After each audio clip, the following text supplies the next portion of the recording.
Today I'm going to share with you a good old-fashioned cabin in the woods scary story. It happened in 1991 in West Virginia, and boy is it a good one. But before we get into that story, if you're a fan of the strange, dark, and mysterious delivered in story format, then you've come to the right channel, because that's all I do, and I upload 3, 4, even 5 times every week. If that's of interest to you, then please take all of the like button's white clothes and wash them with a brand new red shirt.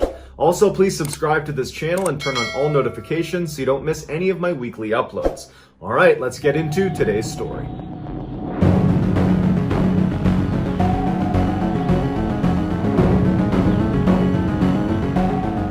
In 1991, Brian Kendall and his young family were tired of living the busy city life. He worked in Baltimore, Maryland. He was a carpenter by trade, but he and his wife, Belinda, had grown up in the country in West Virginia, and they decided to move back there, even though that would mean a multi-hour-long commute for Brian to get back to Baltimore to do work, because he still worked in Baltimore. So Brian and Belinda start looking for places to live in West Virginia, and they find this nice home in Slanesville, West Virginia, which has a population of 182 people last time I checked. The house itself had more of a cabin feel to it. I mean, it was way out in the middle of this forest, no neighbors anywhere. It was a ranch style, so single floor, and basically everywhere you looked was just pure forest. So this cabin is super isolated, but Brian and Belinda had come from a neighborhood that wasn't very safe, and they didn't like sending their kids outside without supervision. Now, living in the middle of nowhere, they could at least let their kids go outside and not really worry about them. So even though it might have been lonely, they felt like it was at least safe. And Brian went out and got a beautiful, friendly black lab dog to come and protect the property, and her name was Coco. They loved Coco. She was very protective of the kids right away,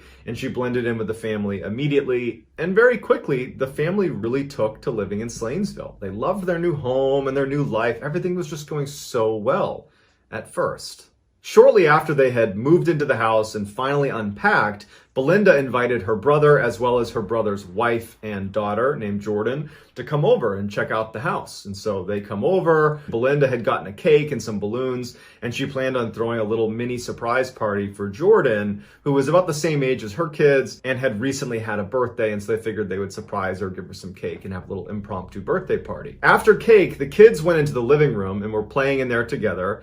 The living room was right next to the kitchen, and so the adults were in the kitchen having coffee and chatting, and as they're chatting, they all noticed something very strange going on in the living room with the kids. The kids had taken all of the balloons and brought them into the living room, and they had all floated up to the ceiling, and there was pretty high ceilings inside of this living room. And as the adults are looking in the direction of the kids and these balloons, they notice one of the balloons comes down from the ceiling, but the string is tight, as if someone's holding the balloon and pulling it down, but no one was pulling on the balloon. The adults stopped talking, and they've all noticed this, and they're all looking at it, because it looked very unnatural. The balloon stops right in the middle of the room, and it's a ways away from the kids, and the kids haven't noticed it.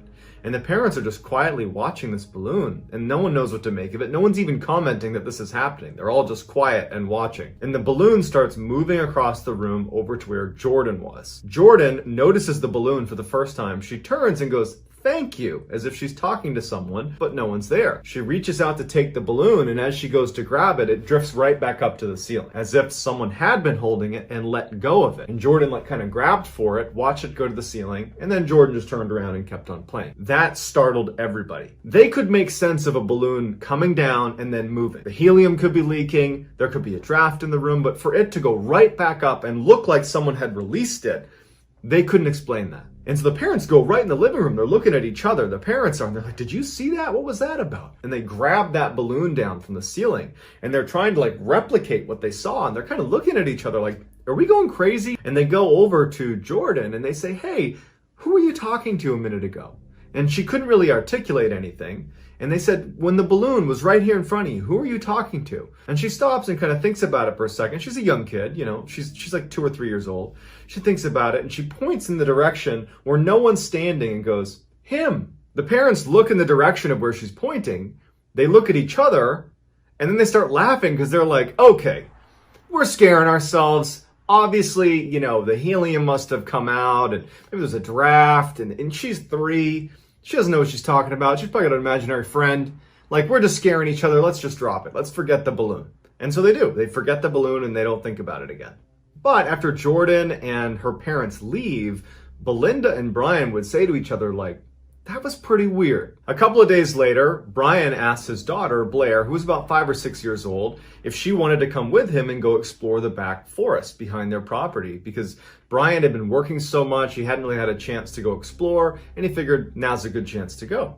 Blair's super excited. The two of them go out into the backyard and they start walking around. And after walking a bit of a ways, they stop because they see something in the middle of the forest that shouldn't have been there. They see this van, like a vehicle, that looked like it had been set on fire at one point. It's totally charred. It's basically just the frame, and it's parked in the middle of the forest. And there are no roads anywhere. And they go in the back of the vehicle and look inside, and there are all these burnt stuffed animals and kids' toys that are in the back of this van.